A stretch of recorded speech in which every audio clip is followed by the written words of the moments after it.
speaker today is a candidate for county commissioner next year. He's getting a good early start. Jerry Prouse was born in Charleston, West Virginia. That's where he grew up. Went to college in Frankfort, Indiana. He was in business in Indiana until 1974. Then visited Rapelje, Montana, and liked it for some reason. Liked Montana. Decided it didn't rain here nearly as often as it did in the Midwest, and he liked that. So he asked his wife Polly if she would still stay married to him if she'd come out here, if they come out here. She obviously answered affirmatively. He and Polly have been married for 45 years. They got 5 kids. I'll let Jerry introduce his own family. He's lived in Shepherd since '76. Had his hands in various kinds of businesses, including contracting, trucking, coal mining, land development. He's also an inventor with a couple of patents to his credit and a whole lot more pending. And he's also a longtime musician. Played guitar frequently until physical problems prevented playing him anymore. And apparently he can sing, which he's also going to prove to us. So we'll see if the crowd thins out after he starts or whatever. Welcome, please, Jerry Prouse.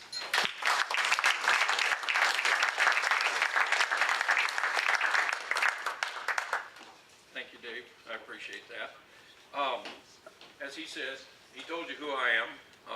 That's something that I hope you, in the future, feel good about. After today, we'll know more. But I'm running for county commissioner, and I plan to run an energy-filled, successful campaign through 2010. I'm glad you let me come here today, folks, and Dave. I appreciate it. It's an opportunity for me, and I've done something a little different. As any of you that know me, I condensed what I have to say to paper.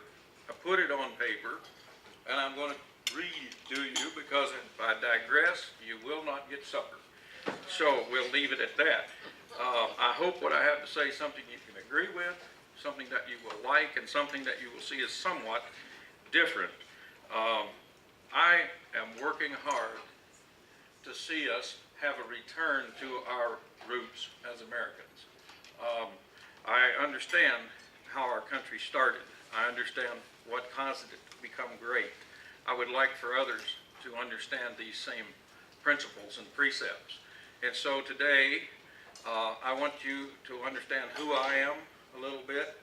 I think sometimes it's as important to know who a person is as it is to know, to look at his resume or know where he went to college.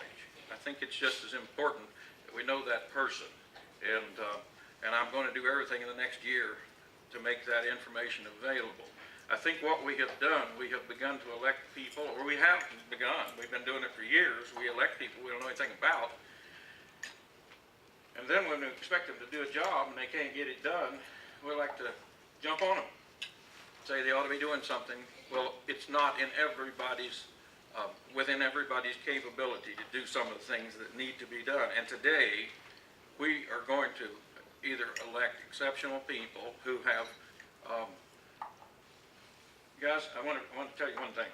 I'm not always politically proper, and I am not always, I don't always use proper English, but today we need people that have guts, a whole bunch of guts, because we've got a job to do. If we're going to take America back, if we're going to do this thing, it's going to cost us. It's very simple. It's going to cost us personally. It's going to cost us as a society, because we have a major job that we've let get away from us. And it's always harder to catch that cow that got away than the one you already got in the pen. And this one is going to be a tough critter to get back in the corral.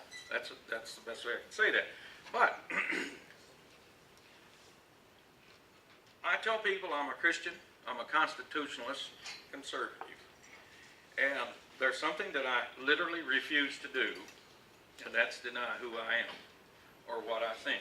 So now, this is the part Dave said you may want to thin out the crowd on. But I don't want you to listen so much to me. I want you to listen to the words of what this song says. Because we have to consider the ultimate source of freedom. And I think if we do that, we will begin to understand who we are and the power that we have to reclaim our country. Once I was bound by sin's galling fetters, chained like a slave, I struggled in vain, but I received a glorious freedom when Jesus broke my fetters in twain. Glorious freedom, wonderful freedom, no more in chains of sin I repine. Jesus the glorious emancipator, now and forever he shall be mine.